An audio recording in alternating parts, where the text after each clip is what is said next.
Shalom, selamat pagi Bapak Ibu dan Saudara yang dikasih Tuhan. Kita bersyukur untuk hari yang baru, hidup yang baru yang Tuhan karuniakan bagi kita. Jika kita bisa memasuki hari ini, hari Rabu tanggal 16 Juni 2021, kita tahu bahwa semuanya itu karena anugerah Tuhan dan karena kasih Tuhan bagi kita. Untuk memasuki hari ini, saya ingin mengajak kita bersama-sama merenungkan satu bagian firman Tuhan yang diambil dari Injil Matius pasal yang ke-21 ayat yang ke-28 sampai ayat yang ke-32. Bagian firman Tuhan ini di dalam perikop diberikan judul perumpamaan tentang dua orang anak. Di dalam perumpamaan ini dikisahkan di mana ada seorang ayah yang datang kepada anaknya. Yang pertama dia datangi anaknya yang sulung, dia berkata, "Anakku, pergi dan bekerjalah di dalam kebun anggur." Kemudian anaknya yang sulung ini menjawab, "Baik Bapak." Tetapi kemudian anak yang sulung ini dia tidak pergi dan tidak bekerja di kebun anggurnya. Ayah juga pergi kepada anaknya yang kedua dan berkata hal yang sama, "Anakku, pergi dan bekerjalah di kebun anggur." Anak yang kedua ini, anaknya yang bungsu ini menjawab, "Aku tidak mau pergi." Tetapi kemudian anak bungsu ini dia menyesal dan kemudian dia pergi dan dia bekerja di kebun anggurnya. Sesudah menceritakan perumpamaan ini, Tuhan Yesus bertanya kepada orang yang mendengar perumpamaan ini, yaitu imam-imam kepala tua-tua Yahudi yang ada di pelataran bait Allah pada saat itu yang mendengarkan perumpamaan Tuhan Yesus. Tuhan Yesus tanya kepada mereka, "Di mana? Siapakah di antara kedua anak ini yang melakukan kehendak ayahnya?" Mereka menjawab, "Yang bungsu yang melakukan kehendak ayahnya." Nah, dengan demikian Tuhan Yesus memberitahukan kepada mereka bahwa pemungut-pemungut cukai dan perempuan-perempuan sundal akan mendahului kamu masuk ke dalam kerajaan surga. Kenapa?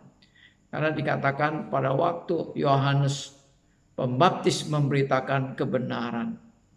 Ya, walaupun kamu melihat dan mendengar Yohanes Pembaptis, namun kamu tidak percaya kepadanya.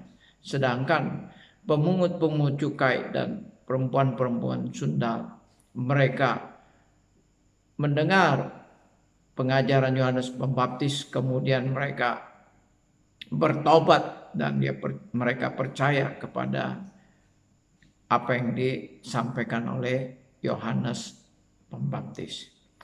Bapak, Ibu, dan Saudara yang dikasihi Tuhan, sebenarnya perumpamaan yang disampaikan oleh Tuhan Yesus ini ditujukan khususnya kepada pemimpin-pemimpin agama yang ada pada saat itu, yaitu imam-imam kepala dan tua-tua Yahudi, di mana mereka dikenal sebagai tokoh-tokoh agama, pemimpin-pemimpin agama, tokoh-tokoh masyarakat. Kelihatannya mereka adalah orang-orang yang rohani, tetapi sebenarnya mereka tidak melakukan kehendak Allah Bapa di surga. Berbeda dengan para pemungut cukai dan perempuan-perempuan sundal yang dianggap sebagai orang-orang yang berdosa.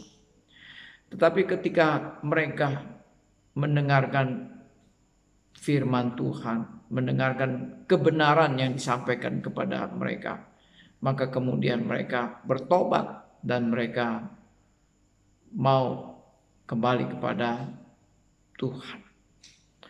Bapak, Ibu, dan Saudara yang kasih Tuhan, melalui perumpamaan yang disampaikan oleh Tuhan Yesus ini kita bisa belajar dua hal.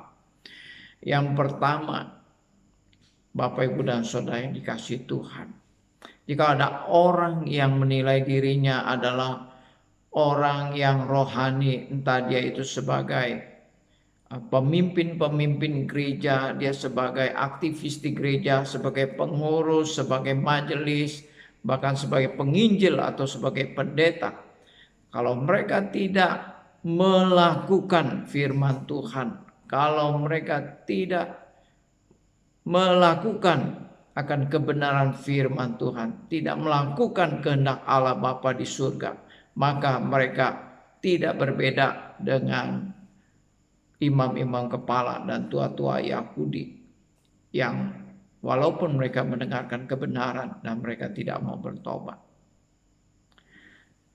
Dan yang kedua, Bapak Ibu dan Saudara yang kasih Tuhan, jika ada orang yang berdosa, orang yang melakukan kesalahan, orang yang hidupnya jauh daripada Tuhan, tetapi ketika mereka mendengarkan firman Tuhan, ketika mereka mendengarkan kebenaran yang disampaikan kepada mereka, kemudian mereka bertobat, mereka menyesali akan perbuatan-perbuatannya, dan mereka mau mengakui di hadapan Tuhan, maka Tuhan akan menerima mereka dan membenarkan mereka.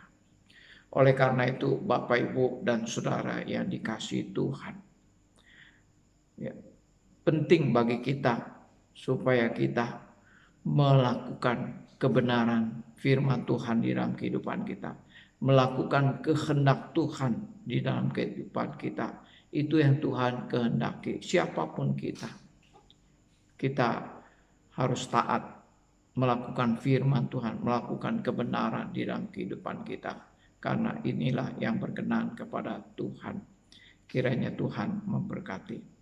Bapak, Ibu, dan Saudara yang kasih Tuhan, nanti malam ada persekutuan doa. Oleh karena itu, biarlah kita boleh mempersiapkan hati kita. Kita mau terus datang di hadapan Tuhan, bersandar kepada Tuhan melalui doa-doa kita yang kita naikkan kepada Tuhan. Karena Tuhanlah satu-satunya pengharapan kita, tempat sandaran kita. Selamat beraktivitas, Tuhan memberkati kita semua. Amin.